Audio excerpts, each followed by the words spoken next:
उसके ऊपर नजरें टिकी हुई हैं। दरअसल पूर्वी लद्दाख में एलएसी पर तनातनी खत्म करने के लिए भारत और चीन के बीच बातचीत हो रही थी। भारत ने दो टूक कह दिया था कि पहले हालात बहाल करो, लेकिन चीन सांप सीढ़ी का खेल खेलने लगा। सूत्रों के मुताबिक चीनी सैनिक जब पीछे नहीं हटे तो 16 बिहार रेजिमेंट के कमांडिंग अफसर कर्नल संतोष बाबू की अगुवाई में भारतीय सैनिकों का एक दल सोमवार की रात बातचीत करने चीनी कैंप में गया।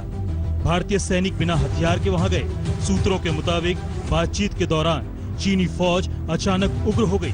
ऐसा लग रहा था कि मानो वो मन बनाकर बैठे थे और पहले से मौके की ताक में थे। चीन के कातिल सैनिकों ने भारतीय दल पर पत्थर, बोल्टर, रॉड, कटीले तारों और कील लगे डंडों से हमला बोल दिया। उस वक्त चीनी सैनिकों की तादाद भारतीय सैनिकों से 3 गुना ज्यादा थी। कल की घटना जो हुई कल रात की, देर रात की, परसों शाम की, उस घटना में भी इनके जो ट्रुप्स ये पीछे से आए, ये गाड़ियों में ये पूरा सामान लेके तैयार थे।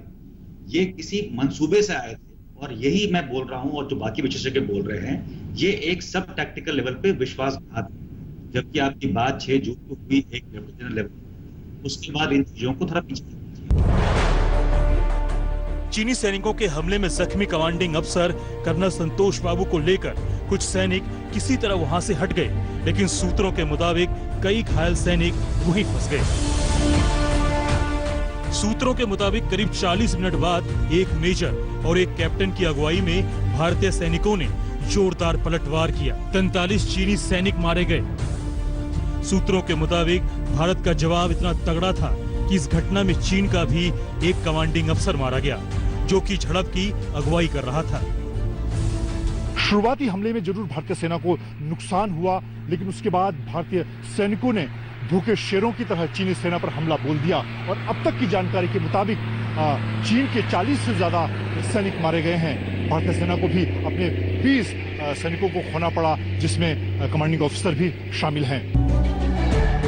चीन के नुकसान का अनुमान इससे ही लगाया जा सकता है कि चीन बॉर्डर पर स्ट्रेचर एम्बुलेंस के जरिए घायल मृतक सैनिकों को ले जाने लगा। इसके अलावा गलवान नदी के पास चीनी हेलीकॉप्टर की हलचल बढ़ गई, जिसके जरिए चीन अपने सैनिकों को ले गया। सूत्रों का कहना है कि यह हिंसक झड़प श्योक नदी के ऊपर टीले पर हो रही थी। इसी वजह से कई भारतीय सैनिक नदी में भी गिर गए। कई जख्मी सैनिक तो 0 से कम तापमान की वजह से जख्मों से उबर नहीं पाए और सरहद की रक्षा करते हुए बलिदान हो गए। गलवान में 20 सैनिकों की शहादत को हिंदुस्तान कभी नहीं भूलेगा।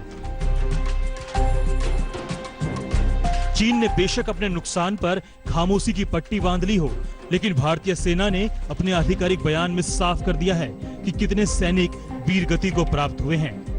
15-16 जून 2020 को जहां झड़प हुई थी, वहां से भारत और चीन के सैनिक हट गए हैं। झड़प में गंभीर तौर पर घायल हुए 17 भारतीय सैनिकों की भी मौत हो गई है, जिससे कुल 20 सैनिक शहीद हुए हैं। भारतीय सेना राष्ट्र की अखंडता और संप्रभुता की रक्षा करने में प्रतिबद्ध है। ये कोई पहला मामला नहीं जब चीन ने घिनौनी करतूत की है।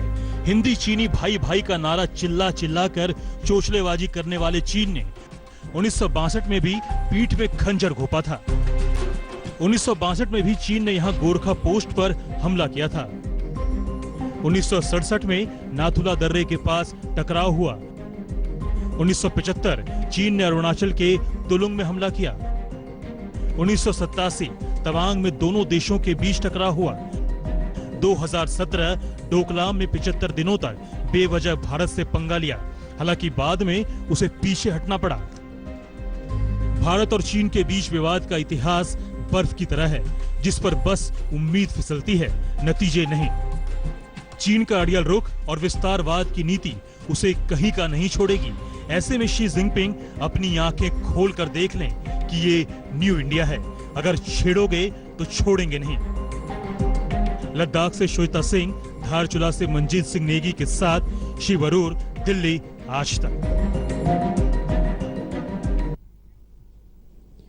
बहुत कठिन होता है उस परिवार के लिए जिसने अपना जवान बेटा गंवा दिया। किसी ने अपने पति को गंवा दिया, किसी ने अपने भाई को गंवा दिया।